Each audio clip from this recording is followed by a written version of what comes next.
Eu estou errado por ficar bravo com minha esposa por soltar um coelho no meio do quintal? Há alguns dias, meus filhos encontraram um coelhinho e o trouxeram para casa. E eles estavam nos implorando para mantê-lo. Mas não podemos ficar com um coelho bravo e já temos vários animais de estimação. O coelho era grande o suficiente para se defender sozinho. E tentei dizer gentilmente aos meus filhos que eles precisavam voltar para casa, para sua família. Eles ficaram tristes, mas concordaram em voltar atrás. No entanto, eu estava ocupado com o trabalho e não pude ir com eles. Então minha esposa foi. Mandei ela levar o coelhinho até uns espinheiros no final da propriedade e deixá-lo ir lá. Porque esse é o lugar mais seguro para fazer isso. Vivemos em uma área rural repleta de predadores. Bem, voltei ao trabalho. Mas pouco tempo depois, meus filhos voltaram correndo para casa chorando alto, com minha esposa seguindo e tentando acalmá-los e dizer-lhes que não era tão ruim. Perguntei o que aconteceu, e meu mais velho disse que mamãe mandou eles soltarem o coelho no meio do quintal e um falcão o pegou. Eles até descreveram os gritos do pobre coelhinho. Fiquei mortificado e depois com raiva de minha esposa por não ter deixado as coisas acontecerem da maneira que eu havia aconselhado. Ela se defendeu e disse: era só um coelhinho. As crianças vão superar. Mas eu disse que isso estava absolutamente errado. E eu a avisei sobre predadores. E agora nossos filhos tinham que ver aquele pobre coelhinho ser levado por um falcão. Nossos 2 filhos se trancaram em seus quartos e pararam de falar com a mãe por dias. E quando ela tenta falar com eles, eles a chamam de assassina de coelhos. Eu tentei mediar.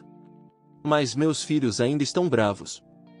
E ainda estou bravo com minha esposa pela forma como as coisas aconteceram. Ela está com raiva de mim por não apoiá-la e disse que, como marido e mulher, devemos sempre apoiar um ao outro. Mas começamos uma discussão em que apontei inúmeras vezes que ela não estava me protegendo. Ela começou a chorar também e foi para o nosso quarto fazer beicinho. Estou pensando que estraguei tudo agora. Então um amigo me disse para perguntar aqui. Eu sou o errado nessa situação? Edit 1. Sim, eu entendo que os falcões também precisam comer. E eles estão por toda a nossa área. Eu só não queria que meus filhos vissem algo tão jovem. Eles têm 4 e 5 anos. Eu cresci como um garoto do interior e minha esposa era uma garota da cidade.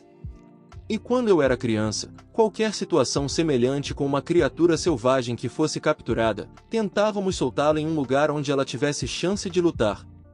Edit 2. Eu não gritei com minha esposa. Eu a repreendi, sim. Mas eu não gritei com ela. Nem mesmo quando discutimos mais tarde. Fizemos isso em sussurros para que as crianças não nos ouvissem. E não pude ir com ele soltar o coelho porque não conseguia sair do meu escritório.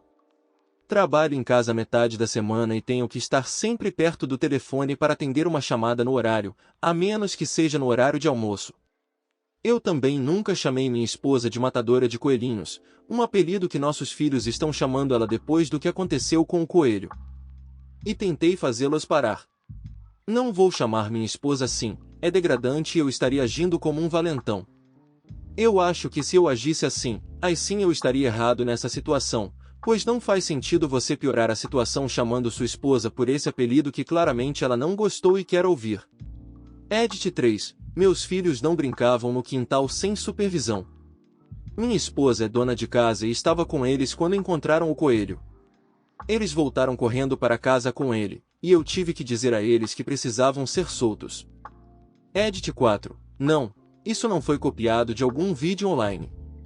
Eu não vi o referido vídeo. Mas não duvido que exista.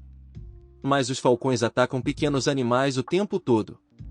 Então é realmente tão surpreendente que esta situação tenha acontecido com outras pessoas além daquelas que gravaram um vídeo do mesmo tipo de situação? Eu certamente não penso assim. E minha propriedade é quase toda plana e gramada, exceto pela casa e uma árvore. Eu possuo 4 acres. A grama foi cortada pela última vez no domingo. Então foi bem curto. Aquele pobre coelhinho pode muito bem ter um alvo nas costas porque os falcões estão circulando pela área o tempo todo. Tenho lutado contra falcões desde que era criança, protegendo pintinhos com minha velha espingarda de chumbo. Coelhinhos são praticamente uma de suas coisas favoritas para agarrar. Daí eu dizer à minha esposa para deixar o coelho ir para o mato. Edit 5. Estou tão farto de pessoas dizendo falcões também precisam comer, ou círculo da vida, ou não se deve desafiar a natureza. Quando eu era criança, tive que proteger os animais dos falcões para meus avós. Os agricultores também têm o direito de proteger os seus animais dos predadores. Não íamos deixar os falcões entrarem e levarem todos os pintinhos que quisessem. O que eles teriam feito diariamente? Sim, eu estava lá fora com uma espingarda de chumbo. Mas isso apenas dissuadiu os falcões, mais do que qualquer coisa. Na verdade, nunca derrubei um. Ah, sim, acertei alguns. Mas mal. E tudo o que isso fez foi fazê-los virar o rabo e voar para longe. E não atiro num falcão há 25 anos. Nunca gostei de atirar em nada vivo. Meu avô era quem estava lá com armas de verdade, derrubando falcões e coiotes. Mas cresci intimamente familiarizado com os falcões que atacam pequenos animais. Os falcões não têm problemas em encontrar comida em toda a nossa região. Mas eles são oportunistas. Assim como a maioria dos predadores. Daí porque eu queria deixar o coelho ir para o mato. Mas, como constatei em uma edição anterior, não pude sair da minha mesa. O que tantas pessoas ainda parecem não entender, ou não se preocuparam em ler. O que acharam dessa história? Eu pessoalmente acho que o protagonista não está errado, a não ser que houvesse uma falha de comunicação no momento que foi explicado onde deveria ter sido deixado o coelho. Também não acho que deve se fazer um grande alarde quanto a isso, pois logo menos, as crianças devem parar de chamar sua mãe desse apelido e podem até esquecer do que aconteceu. Deixe sua opinião nos comentários. Não esqueça de deixar o like no vídeo, se inscrever no canal e ativar o sininho para acompanhar mais vídeos como esse. Até logo!